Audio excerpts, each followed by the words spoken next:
What's going on, people? Myke C-Town here. So this is a sort of response to something that Jerry Saltz said on Twitter. For those that don't know, Jerry Saltz is a famed art critic. He's written books, given lectures, won a Pulitzer Prize, and he's had a fairly interesting life. I've watched some of his interviews and watched some of his lectures, and I've always found them to be very compelling. So when he sent this particular tweet out, I was a bit taken aback, but here's what he said. A good art critic always puts more into writing about artwork than the artist put into making it. The artist only creates. The critic must plumb that creation and also write creatively enough to deliver the full volume of the art while also creating a thing of beauty and clarity itself.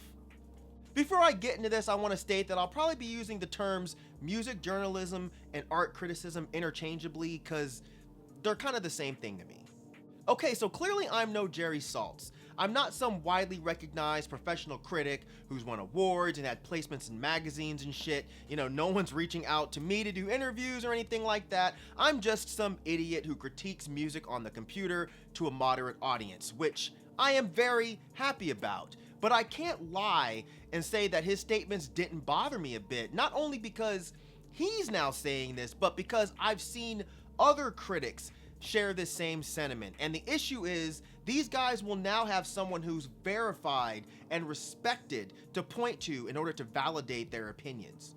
So I've been talking about music since I was a teenager, doing it on the YouTubes for about 10 years, and I do it because I enjoy it. Since music is such a huge part of my life, it only makes sense that outside of collecting music, my hobby would be discussing music. But the thing is, I've always understood my place within this space. I understand that I'm just presenting my opinion on someone else's work, usually as coherently as possible. And I do this in a way to promote artists, which is why outside of Dead End Hip Hop, I don't really do overly negative reviews because they're not really helpful, in my opinion, unless you're explicitly given the artist pointers on how you think they can improve something from your personal point of view.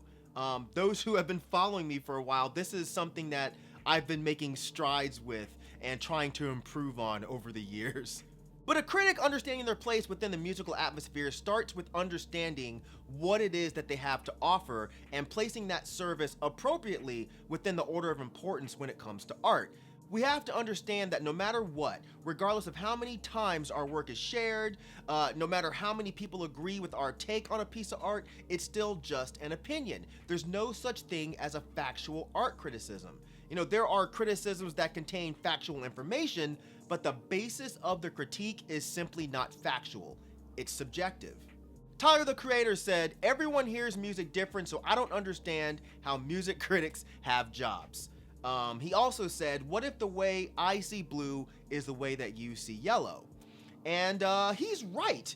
Not so much in why critics have jobs, but in terms of how a critic needs to understand that their perspective on a piece of art is not universal. But again, this is about what the critic's role is.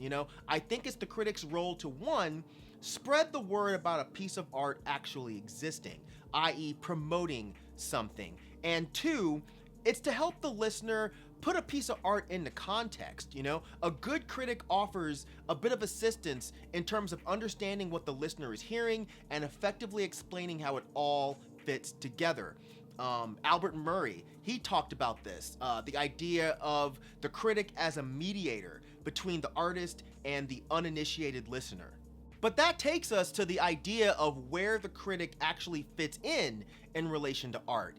I genuinely think that the idea of the critic putting more work into writing about artwork than the artist put into making it is absolutely ludicrous. Unless you've spoken in depth to the artist and the artist told you how little work they put into a piece, how can you determine what effort went into it or what process was taken in order to take something from conception to fruition?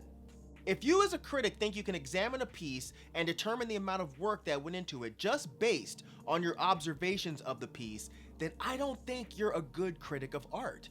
You may be able to say something like, "This sounds like or looks like it was just thrown together," but to put that into technical and professional terms in a formal critique stated as a fact or even as a comparison to your critique would be extremely weird at best.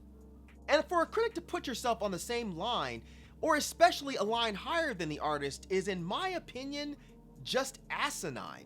Art criticism is important. It keeps the conversation about art going, but to imply that the criticism is more important than the art itself makes absolutely no sense. Thinking about this rationally, can art functionally exist without art criticism? Yes. Can art criticism exist without art? No. This is like saying that salt is more important than the food that you're putting it on. Without the salt, the food is just fine on its own. It serves its purpose. It gets you full. The salt just makes it easier or more pleasurable for some folks to consume the food. I feel like art and art criticism are certainly in a symbiotic relationship, but one is definitely benefiting more than the other. The critic is essentially making a living or a reputation, or both, off of the work that someone else created, which is fine. We just all need to keep this in perspective and not try to overvalue what we do as critics. The statement that Saltz and other critics have made on this topic just sounds to me like someone who wants to feel a sense of importance, and maybe they've gotten extremely popular off of their reviews or whatever, and their ego starts to put them into the same category of those whose work that they or we are sort of leeching off of. He brought up Oscar Wilde's piece, The Critic as Artist. Now granted, I haven't read this since I was in college the first time in the late 90s, but what I remember about Wilde is you're not really supposed to take everything he said at face value. Sometimes he said things that I don't necessarily think he actually believed.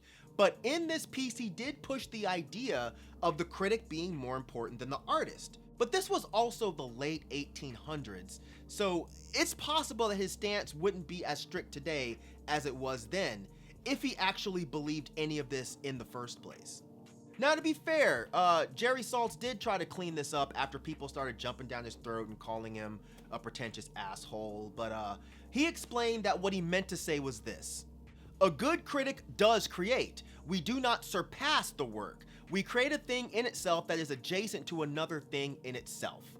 Now, maybe he should have led with this, because this is much easier to defend. Yes, you can make the argument that the criticism that someone made can be a work of art on its own, but that really depends on your opinion of whether or not art can be anything that's created. It's all about what constraints you personally put on the idea of what art is, although you could argue that they differ greatly in the idea that good art criticism is required to have clarity in the ideas that it's trying to communicate, whereas it would go against the very idea of what art is to require the same thing of the works of art. Art is not required to give any sort of clarity in ideas.